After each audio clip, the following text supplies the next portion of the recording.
Welcome back to our channel, and today we will understanding the concept of an imbalance dataset, right? Imbalance, imbalance dataset.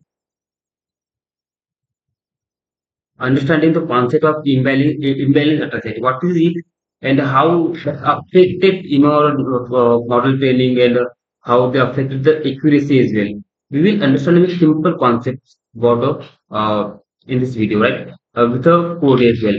So first, that's question arising that what is the imbalance data set, right? What is the imbalance data set? What is the imbalance data set? Basically, imbalance data set that let's consider we have a class. We have a let's consider binary class, okay? Binary class. In that binary class, we have two classes in which we are studying of let's consider class one and second one is a class two, right? Class one and class two, and is a target variable or a output variable. That's a nine. This 90% of variable are let's consider here, right? And similarly, 10% of no. Okay? No. So this scenario is called an imbalance data set.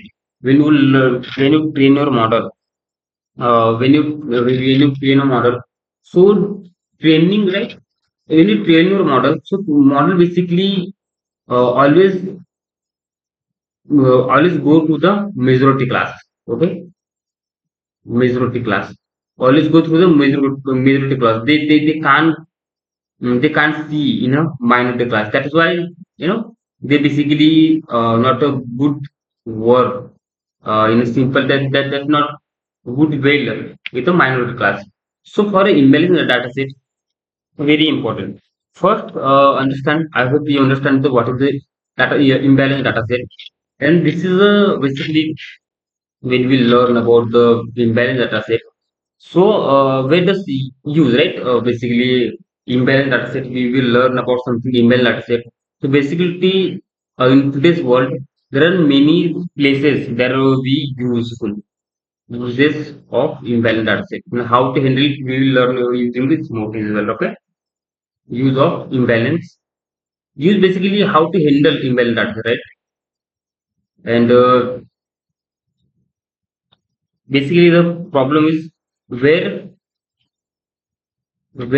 and why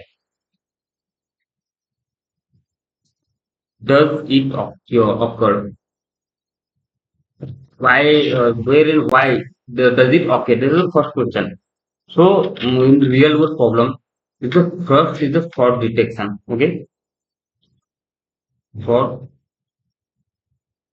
fraud detection is a mostly used in fraud detection. Just like let's consider the fraud is a 1%. Okay, and similarly, the normal is a 99%.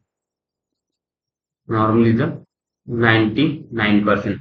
So, in that case, you use the imbalance data set and we need to handle it as well.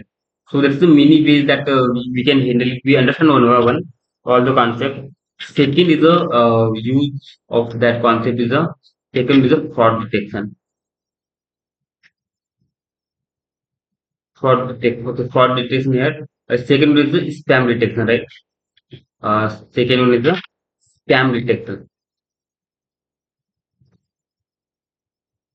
Second one is a spam detection. In a spam detection, as well as many. Let's consider the example of email. Okay, in an email, there is a many email we get that is a normal email, right? But some of them are a spam mail. So how to handle it and how to deal with them, the all concept we will understand one by one. And third one is a medical and healthcare sector. Is a healthcare sector, or is a financial sector. This is a many where the data we have a imbalance, and basically for your model that is very important. And when you train your model using that particular imbalance data set, So model not a good that much accuracy and accurate. So that's why we how to handle the email data set. We will understanding one by one, right? There's a many ways to handle the data set. It's for the, some way, some ways to handle imbalance data, right? Is a one of this is a let's one is a upsampling, upsampling, uh, downsampling. Downsampling is a smooth using the Python library. This is smooth. We can handle the imbalance data set. Okay. So in that case, we understanding. I hope that you understand concept. So understand with the logistic regression, using the imbalance data set, how that will work and how it affect the accuracy. We'll understanding with the code part. Okay. So we have that code. Okay. Uh, we have that code and we will understand in one by one concept how the model will work. Okay, in inbuilt dataset. First, handle inbuilt dataset and import some libraries just like a input dataset like a Mac classification. We create the classification that's imbalance. Then from a linear model, we import the logistic regression for training our model. We import the model select. We from a scalar model selection import the trend split. Similarly, from a matrix, we import the classification report. And last one is the oversampling. Right? Using this mode, we handle the data set and how will this affect it. We will see and how they affect the accuracy as well. So imblearn dot oversampling import this mode. Okay. So that's we are install it, and after that we are create a imbalance data set. Create a imbalance data set. So XY is the Mac classification using the Mac classification. We first n underscore samples so 1,000. We get 1,000 samples, right? Then n number of feature is a 10, n informative features is a 5, n redundant is equal to 2, n cluster per class is equal to 1, and weight you will see that are weights are very important because we create the imbalance data set and you will see this is basically is a 0.95 ratio is to 0.05 ratio, right? That's ratio we are creating, and runtime state is a 42. Okay, so that's we create a Mac classification. So import the pandas and you will see that's the data frame is a 946 is a zero value and 55, so 54 is a one value. You will see this is basically total imbalance data set. So how to deal with that, we will see in that particular video. So first we are a split your data. Okay. So using the plain text split that we will see, we in plain text split we input the x and y, input the x and y. After that, we test size is 0. And basically test size is a 30% test size. After that, we are creating the random variables to 42. Okay, and in that case, we will see that is a y underscore test. So in that which is also imbalance data set, 0 is equal to 279 and 1 is a 29. Similarly, you will see in a white train as well. That's the 667 and 33. That's a value count of a white train and x white test and x white train and white test. Okay. After that, we simply train a model. Is a model is called logistic regression. After that, we model fit the model with the X train and Y train. Basically, this is the before this is we are a model training before the okay understand that thing. This training is the this model training is the uh, before the balance data. Okay, balance data. This is a model basically before the variance to the data. Okay, we are training a model. After that, we simply fit our model to X train and Y train. This is a normal, normal set, right?